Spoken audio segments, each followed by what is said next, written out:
ಮತ್ತೊಂದು ಕಡೆ ಕಾಂಗ್ರೆಸ್ ಮನೆ ಕಡೆಗೆ ಗಮನ ಕೊಡೋದಾದ್ರೆ ಇಡೀ ಬೆಳಗಾವಿ ಸಮಾವೇಶದಲ್ಲಿ ಡಿಕೆ ಶಿವಕುಮಾರ್ ಮುಂದಿನ ಸಿಎಂ ಅಂತ ಅಭಿಮಾನಿಗಳು ಘೋಷಣೆ ಕೂಗಿದ ಬೆನ್ನಲ್ಲೇ ಇವತ್ತೂ ಕೂಡ ಡಿಕೆ ಮುಂದಿನ ಸಿಎಂ ಅನ್ನುವಂತ ಕೂಗು ಕೇಳಿಬಂತು. ಮತ್ತೊಂದು ಕಡೆ ಜೈನಮುನಿ ಡಿಕೆ ಸಿಎಂ ಆಗೇ ಆಗ್ತಾರೆ ಅಂತ ಹೇಳ್ಬಿಟ್ರು.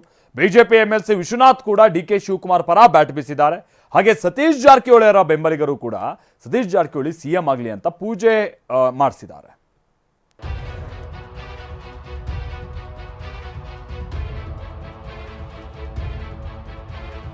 ಹೈಕಮಾಂಡ್ ನಾಯಕರು ಹೇಳಿದ್ರು ಸುಮ್ಮನಾಗ್ತಿಲ್ಲ.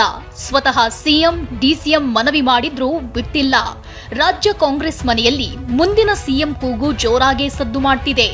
ಎಐಸಿಸಿ ಅಧ್ಯಕ್ಷ ಮಲ್ಲಿಕಾರ್ಜುನ ಖರ್ಗೆ ಬಾಯಿ ಮುಚ್ಕೊಂಡಿರ್ಬೇಕು ಅಂತ ರಾಜ್ಯ ನಾಯಕರಿಗೆ ಎಚ್ಚರಿಕೆ ಕೊಟ್ಟಿದ್ರು.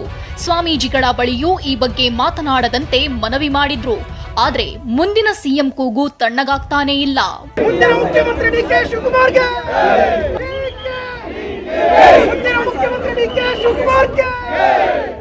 ನಿನ್ನೆ ಬೆಳಗಾವಿ ಸಮಾವೇಶದಲ್ಲಿ ಡಿಕೆ ಮುಂದಿನ ಸಿಎಂ ಎಂದು ಅಭಿಮಾನಿಗಳು ಘೋಷಣೆ ಕೂಗಿದ ಬೆನ್ನಲ್ಲೇ ಡಿಸಿಎಂ ಡಿಕೆ ಪರ ಎಚ್ ವಿಶ್ವನಾಥ್ ಬ್ಯಾಟ್ ಬೀಸಿದ್ದಾರೆ. ಡಿಕೆ ಸಿಎಂ ಆಗೋದನ್ನ ಯಾರೂ ತಪ್ಪಿಸಲು ಆಗಲ್ಲ. ಕಾಂಗ್ರೆಸ್ 136 ಸ್ಥಾನ ಬರಲು ಡಿಕೆ ಕೊಡುಗೆ ಇದೆ. ಎಲ್ಲದಕ್ಕೂ ಡಿಕೆಶಿಯರದ್ದು ಖರ್ಚಾಗಿಲ್ವಾ? ಸುಮ್ನೆ ಇವ್ರಿವ್ರೇ 5 ವರ್ಷ ಅವರೇ ಅಂತಾರೆ. ಎಲೆಕ್ಷನ್ ಸಂದರ್ಭದಲ್ಲೇ ಆಗಿದ್ದ ಮಾತುಕತೆ ಇದು ಎಂದಿದ್ದಾರೆ. ಈ ಶಿವಕುಮಾರ್ದು 136 ಜನ ಬರಬೇಕಾದ್ರೆ ಅವ್ರ ಕಾಂಟ್ರಿಬ್ಯೂಷನ್ ಇಲ್ವೇನ್ರಿ? ಅವ್ನ ಕಮಿಟ್ಮೆಂಟ್ ಇಲ್ವಾ? ಅವ್ರದ್ದು ಎಕ್ಸ್ಪೆಂಡಿಚರ್ ಆಗಿಲ್ವ ಎಲ್ಲದಕ್ಕೂ? ಹಾಗಾಗಿ it's a fact. D K Shivakumar ಅವರು ಸಿಎಂ ಆಗಬೇಕು. ಡಿ ಕೆ ಶಿವಕುಮಾರ್ ಅವರು ಸಿಎಂ ಆಗಬೇಕು. ಹೌದ್ರಿ, ಅದು ಈಗೆಲ್ಲ ಎಲೆಕ್ಷನ್ ಸಂದರ್ಭದಲ್ಲಿ ಆಗಿರುವಂಥದ್ದು ಇವೆಲ್ಲನೂ. ಹಾಗಾಗಿ ಶಿವಕುಮಾರ್ ಮುಖ್ಯಮಂತ್ರಿ ಆಗೋದನ್ನು ಯಾರು ತಪ್ಪಿಸ್ಲಿಕ್ಕೆ ಆಗಲ್ಲ.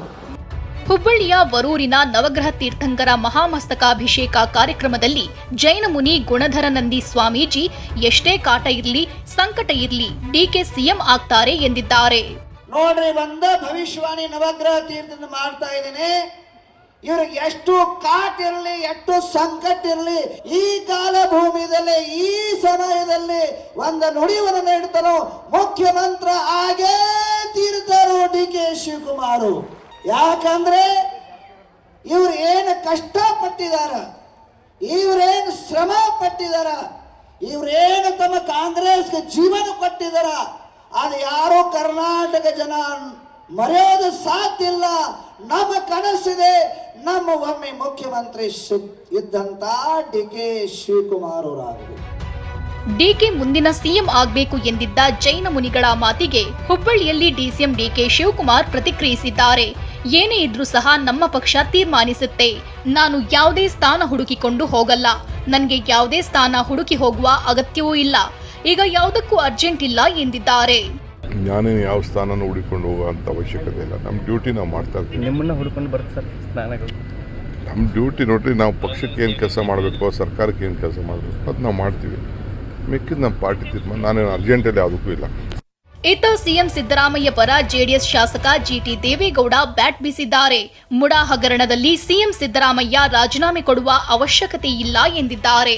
ಸಿದ್ದರಾಮಯ್ಯ ಸೈಟ್ ಅಲ್ಲ, ಈಗ ಮೂಡಾ ಸೈಟ್ ವಾಪಸ್ ಮಾಡಾಗೋಗಿದೆ. ಅವರು ಎಲ್ಲ ಬಿಜೆಪಿ JDS ಕಾಂಗ್ರೆಸ್ ಅವರು ಎಲ್ಲ ಒಟ್ಟಾಗಿದ್ದೀವಿ. ಯಾರು ಕೂಡ ಕೊಡಬಾರ್ದು ಅಂತ ಯಾರು ರೆಕಾರ್ಡ್ ಮಾಡಿಸಿಲ್ಲ. ಎಂಪಿಗಳು, ರಾಜ್ಯದ ಮಂತ್ರಿಗಳು, ರಾಜ್ಯದ ಎಂಪಿಗಳು, ಅವ್ರ ಮಾಜಿ ಯಾರೇ CMಗಳಿರ್ಬೋದು, ಹಾಲಿ CM ಇರ್ಬೋದು, ಎಲ್ಲರ ಮೇಲೂ FIR ಇದೆ, ಕೋರ್ಟ್ಗಳಲ್ಲಿ ಇದ್ದಾವೆ, ನಡೀತಾ ಇದ್ದಾವೆ. ಯಾರೂ ರಾಜೀನಾಮೆ ಕೊಟ್ಟಿಲ್ಲ. ಇದಕ್ಕೋಸ್ಕರ ಇತಿಹಾಸ ನಾವು ಯಾರು ಕಾಣ್ತೀವಿ. 10-15 ವರ್ಷದ ಇತಿಹಾಸದ ಈಚೆಗೆ ರಾಜೀನಾಮೆ ಕೊಟ್ಟರೆ ನಿದರ್ಶನಗಳಂತೂ ಇಲ್ಲ. ಯಾವುದೇ ಕಾರಣಕ್ಕೂ ಕೋರ್ಟ್ ತೀರ್ಪು ಅವ್ರಿಗೆ ಅವರು ರಾಜೀನಾಮೆ ಕೊಡೋ ಅಗತ್ಯ ಇಲ್ಲ. ಈ ಬಗ್ಗೆ ಗೃಹ ಸಚಿವ ಪರಮೇಶ್ವರ್ ಮಾತನಾಡಿ ಯಾವುದೇ ರಾಜಕೀಯ ಮಾತನಾಡಲ್ಲ ಎಂದಿದ್ದಾರೆ.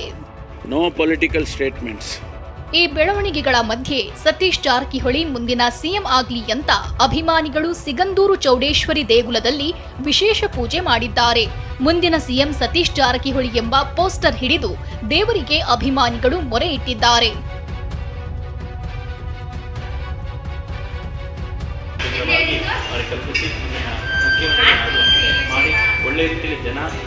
ಒಟ್ನಲ್ಲಿ ಕಾಂಗ್ರೆಸ್ ಮನೆಯಲ್ಲಿ ಮುಂದಿನ ಸಿಎಂ ವಿಚಾರ ಭಾರೀ ಚರ್ಚೆಗೆ ಗ್ರಾಸವಾಗಿದ್ದು ಮುಂದೆ ಅದ್ಯಾವ ಹಂತಕ್ಕೆ ಹೋಗುತ್ತೆ ಅನ್ನೋದು ಕುತೂಹಲ ಮೂಡಿಸಿದೆ. Bureau report TV9.